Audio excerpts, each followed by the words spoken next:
Bienvenidos a una edición más de Puntos de Vista, un programa conjunto de Canal 15 y el semanario Universidad. En esta ocasión nos acompaña el economista Max Soto, director del Instituto de Investigaciones Económicas de la Universidad de Costa Rica.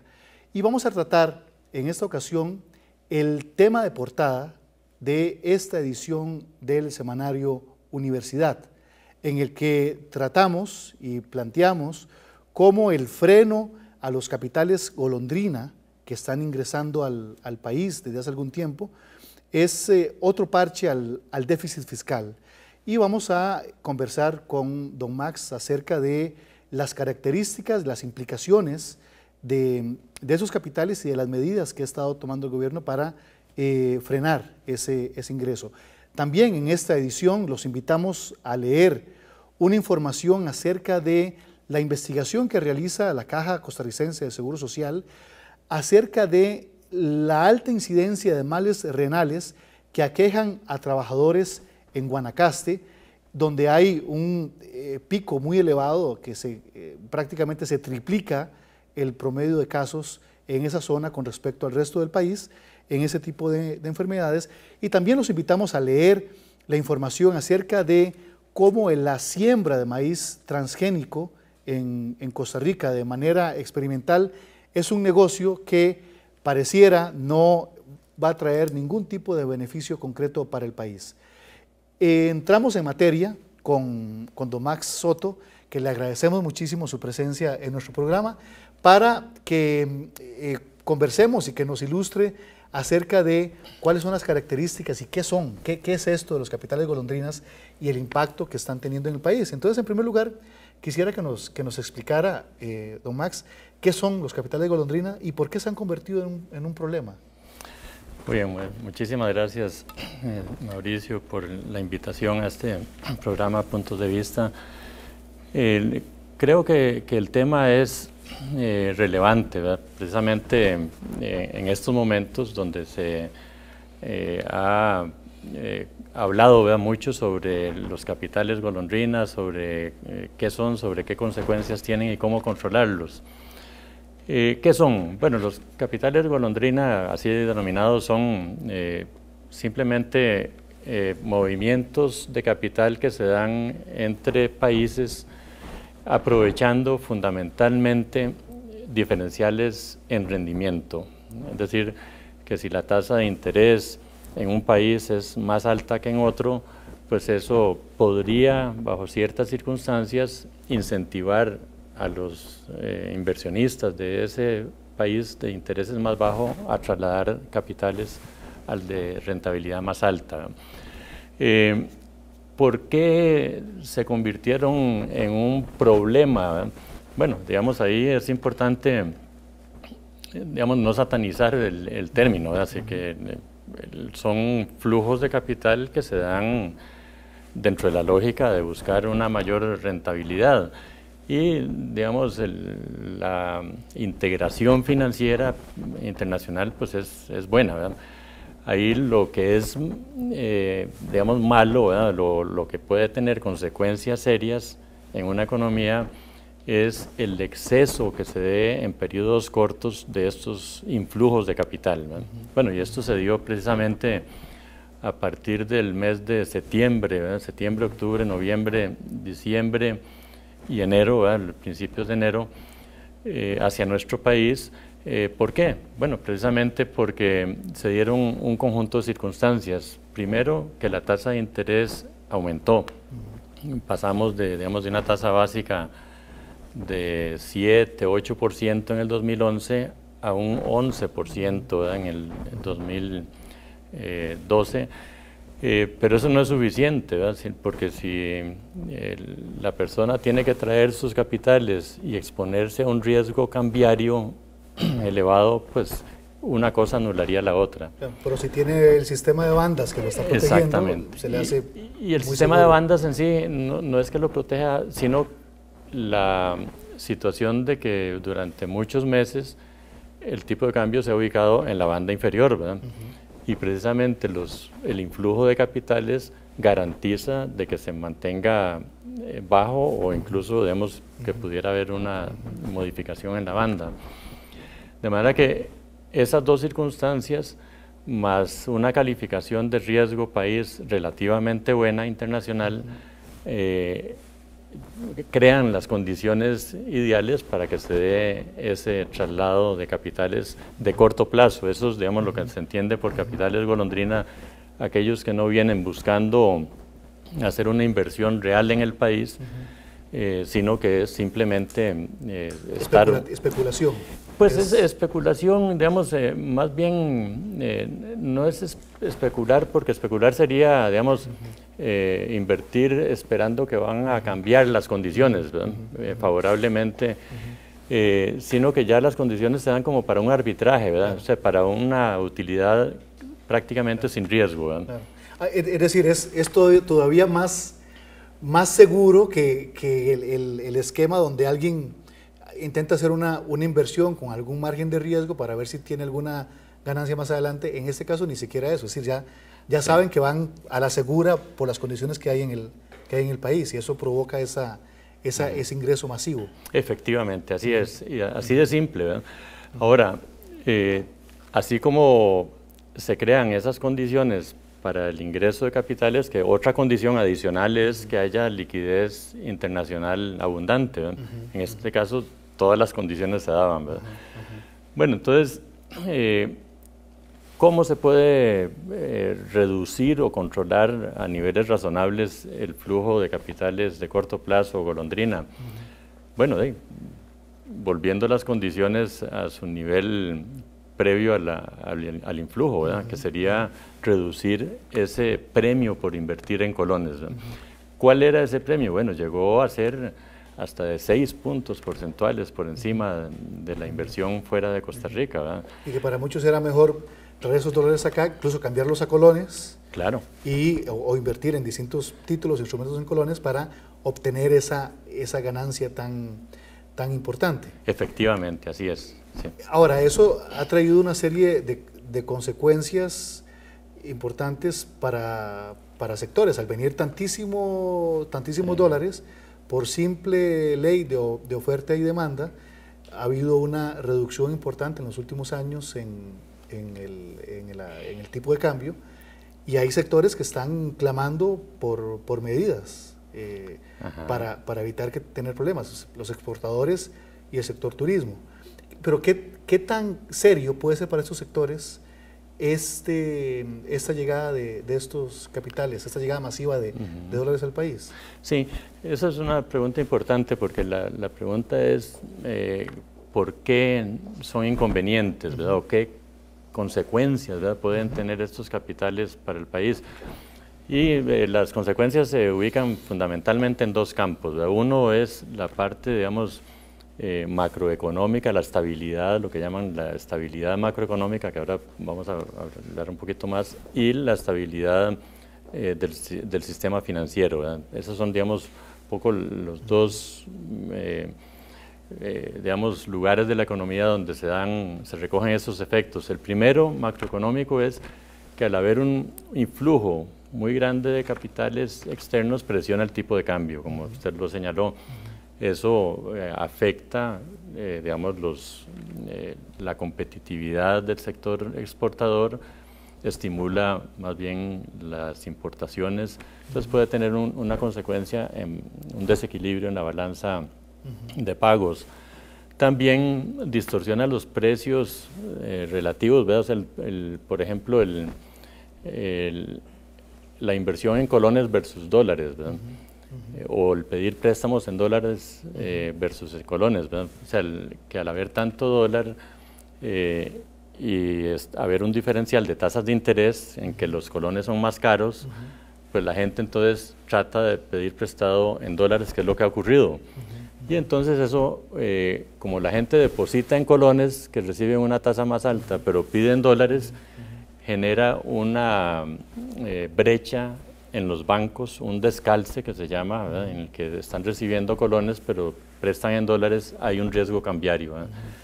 Y entonces los bancos recurren al préstamo internacional, ¿verdad? Se traen préstamos, se endeudan en el exterior para llenar esa demanda de créditos, pero que hay gente también que no es generadora de divisas, ¿verdad? O sea, que no ganan dólares, de manera que entonces son créditos que llevan un mayor riesgo, ¿verdad? De manera que ahí entonces tenemos el riesgo macroeconómico y el riesgo del sector financiero, ¿verdad? Tenemos que ir a una pausa, pronto volvemos con esta entrevista a Max Soto, aquí en Puntos de Vista, con el director del Instituto de Investigaciones Económicas de la Universidad de Costa Rica. Ya volvemos.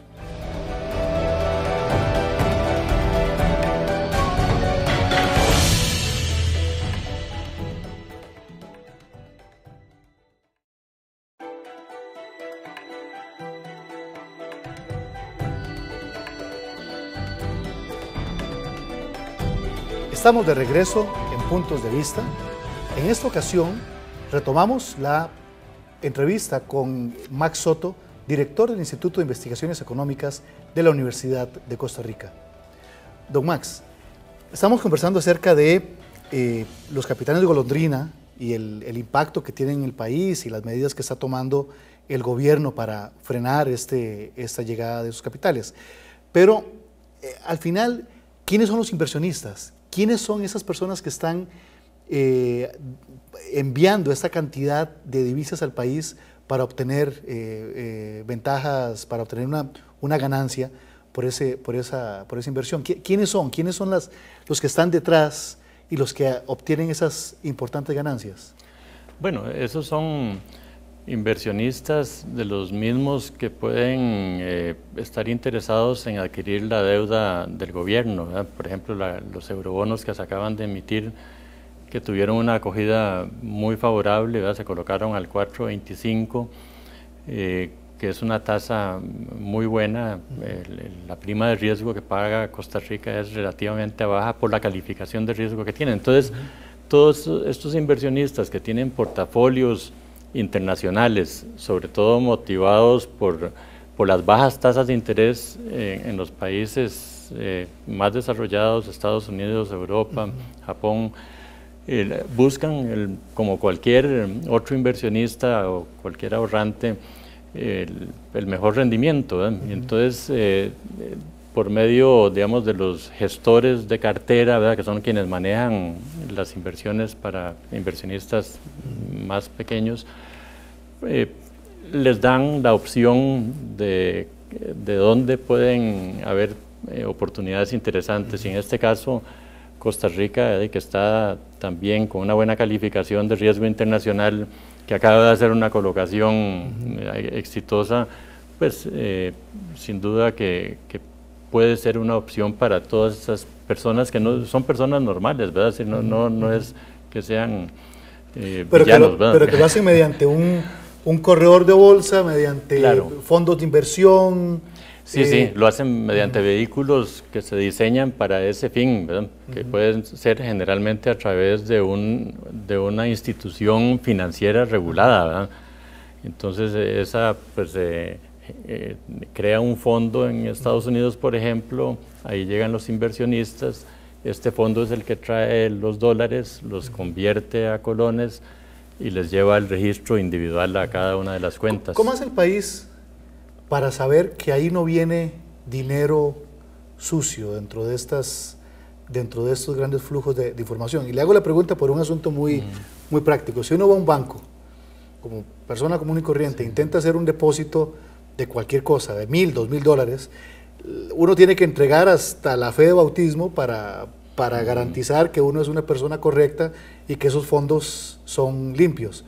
Pero llama la atención al común de los mortales que aquí se mueven sumas multimillonarias y que pareciera que es totalmente anónimo, que no se sabe de dónde vienen esos fondos, que no se sabe quién está detrás.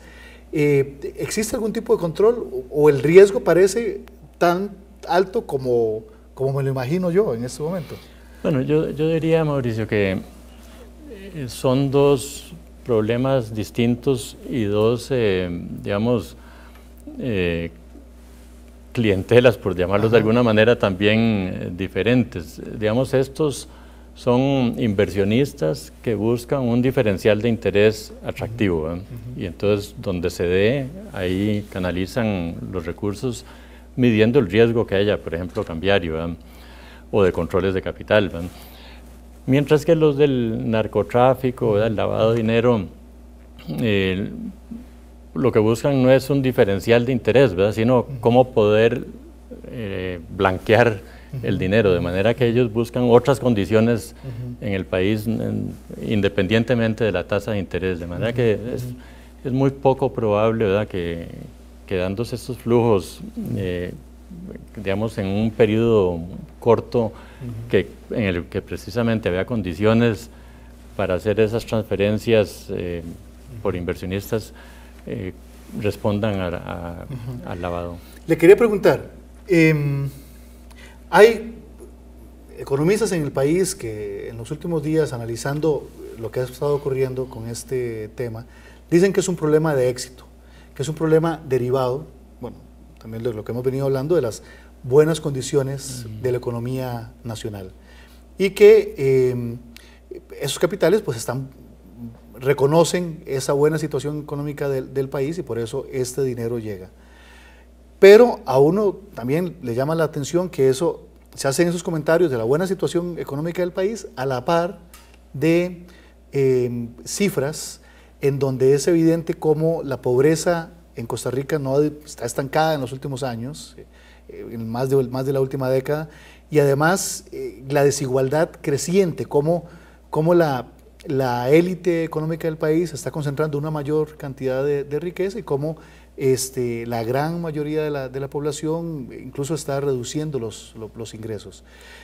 ¿Cómo hablar, cómo poder decir que es un problema derivado de la buena situación económica del país cuando esa buena situación económica del país no está permeando y no está llegándole a la gran cantidad de ciudadanos?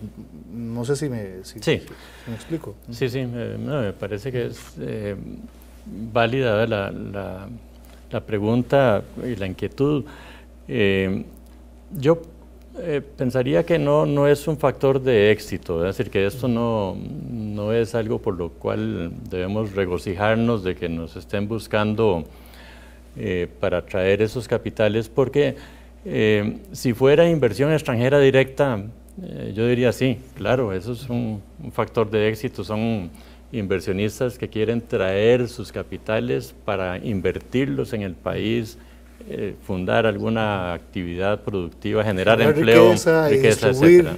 Sí. Eso es una cosa. Estos son inversiones que las llaman de portafolio. Portafolios que son simplemente depósitos de corto plazo, como si alguien va a un banco aquí y deposita un año plazo y se ganó los intereses y ahí se acabó. No produjo nada. No produjo nada. Más bien produce inestabilidad, ¿verdad? ¿Por qué? Porque ¿qué hace un banco con un dinero que tiene a 9 meses o a un año plazo? No lo puede prestar a largo plazo, no puede prestarlo a la construcción para un proyecto de infraestructura. Entonces, casi que lo tiene que tener ahí en líquido, ¿verdad? Para poder devolverlo después, ¿verdad? Entonces, por eso más bien son desestabilizantes. Claro. Pero estos buenos indicadores macroeconómicos que de alguna manera hacen entrar esos fondos, no está permeando, no está siendo realmente o llegando a modificar la calidad de vida de la población en el país, por lo que indican las cifras. Sí, pero son dos cosas diferentes y claro que tienes razón, pero una cosa es la estabilidad financiera, ¿verdad? Que es la que le interesa a los inversionistas, como si usted va a un banco a depositar, lo que le interesa es que le puedan devolver su dinero al año, ¿verdad? Cuando venza el certificado. Pero a ellos no les interesa realmente qué es lo que está pasando en el país, excepto que le paguen, ¿verdad? Que haya seguridad para el pago. Eso se lo ofrece Costa Rica, pero eso no tiene nada que ver con el desarrollo desigual, ¿verdad? O no inclusivo al que usted hace referencia, que es una realidad, ¿verdad? Es decir, el país ha crecido a tasas favorables, digamos, cercanas a su capacidad de crecimiento anual, 4 o 5%, pero a pesar de eso y de que el ingreso por habitante y que el producto del país ha ido creciendo adecuadamente, la distribución, ¿verdad?, de ese beneficio, de esa producción, no ha sido igual, ¿verdad? Y en parte porque ha habido, como usted lo señaló, sectores más dinámicos que requieren cierto tipo de mano de obra, ¿verdad?, de capital humano que llaman, ¿verdad?, en el que se requiere una educación, ojalá, digamos, postsecundaria, ¿verdad?, y entonces, y otros no, ¿verdad? Ahí es donde viene parte de la desigualdad. Tenemos que ir a una pausa y volvemos en unos minutos con Max Soto, director del Instituto de Investigaciones Económicas de la Universidad de Costa Rica, conversando acerca de los capitales golondrina y el impacto que esto tiene en la economía nacional. Ya volvemos.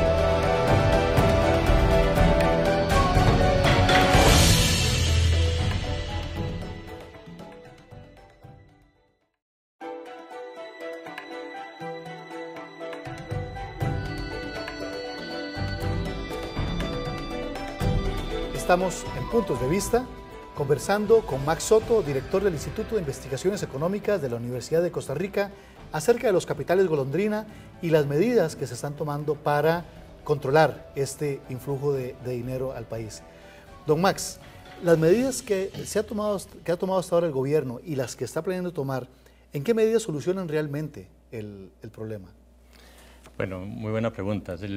Si el problema, como dijimos, se debe en primera instancia, digamos, a un diferencial, ¿verdad?, o sea, a un premio por invertir en colones, entonces, pues la solución pasa por reducir ese premio, ¿verdad?, o sea, bajar las tasas de interés en colones. Y para eso, pues el gobierno tomó varias medidas. Una es la presión sobre los bancos, digamos, de política, ¿verdad?, que la presidenta ha ejercido sobre los bancos estatales. La segunda es la emisión de los eurobonos, ¿verdad?, para reducir la participación del Ministerio de Hacienda en la colocación de títulos en el mercado financiero y reducir la presión sobre la tasa de interés. La tercera es una modificación al cálculo de la tasa básica para hacerla menos volátil, o sea, que varíe menos. Y la cuarta es la ley de control, un proyecto de ley para regular o controlar o disminuir estos capitales golondrina. Aparte de esto, el Banco Central hoy tomó unas disposiciones que también comentaremos, que fundamentalmente consisten en un control al crecimiento del crédito. Bueno, ¿son efectivas estas medidas o no? A mi juicio, la reducción en las tasas de interés en colones, que ya hemos visto que han bajado de 11 al 8,30%, es un signo muy positivo, ¿verdad? Y estimaría que si la tasa en este año se logra ubicar entre 7 y 8% de la tasa básica que todos conocen, porque cada semana se anuncia, eso ya sería un desincentivo importante para la llegada de esos capitales. ¿Por qué? Véalo así, Mauricio, si el gobierno acaba de colocar eurobonos al 4%, quiere decir que esas personas del exterior están dispuestas a invertir sus capitales en Costa Rica con un rendimiento del 4% en dólares en una deuda soberana, ¿verdad? Bueno, ¿por qué habrían de invertir en colones en el mismo Costa Rica? Solo si les dan más del 4% real. Pero sigue estando de fondo el problema del déficit fiscal. Claro. La diferencia entre los gastos y los ingresos del gobierno, que ha obligado al gobierno a buscar fondos, a ofrecer tasas atractivas. Sí. Cierto, esto completamente cierto, pero digamos que si la baja en las tasas de interés 7-8% prácticamente elimina este premio, ¿verdad?, porque está el 2% que la gente tiene que pagar para convertir los dólares a colones y después otra vez a dólares. Entonces 4 más 2, 6, ya estamos en tasas muy similares. Entonces, sí es cierto que, digamos, ya el incentivo se disminuye mucho. ahora usted me decía, ahora al final, perdón, es que no le capté la No, pregunta. el que sigue siendo de fondo el problema. Bueno, el problema fiscal, claro. Porque las tasas de interés, ¿por qué eran altas? Y siguen siendo relativamente altas. Bueno, porque hay un déficit fiscal elevado a la par de una reactivación económica favorable en la que hay una demanda de crédito, digamos, de cerca del 14% anual. Esas dos situaciones permanecen. Entonces, si no se resuelve el déficit, pues en algún momento vuelve a saltar el problema de tasas de interés, ¿verdad? De hecho, las restricciones que pone hoy el Banco Central van dirigidas a controlar la inflación, pero sin solventar, es decir, más bien tomando como una realidad el déficit fiscal, ¿verdad? Es decir, que hacia el futuro, de nuevo volvemos al dilema de que o hay que reducir los gastos o aumentar los ingresos para intentar ir cerrando esta brecha fiscal que tenemos, que es el problema de fondo. Sin lugar a dudas, es decir, y el problema fiscal no es tanto que tengamos una deuda pública alta, porque no la tenemos, sino que tenemos una brecha entre ingresos y gastos muy elevada cada año, ¿verdad? Y eso presiona otros sectores de la economía, en parte las tasas de interés. Muchísimas gracias, don Max, por esta ilustración tan clara que nos ha dado acerca del problema que está enfrentando el país con el ingreso de capitales llamados golondrina. Ha sido un gusto estar aquí con ustedes en esta ocasión. Nos vemos la próxima semana en otra cita de Puntos de Vista. Muchísimas gracias.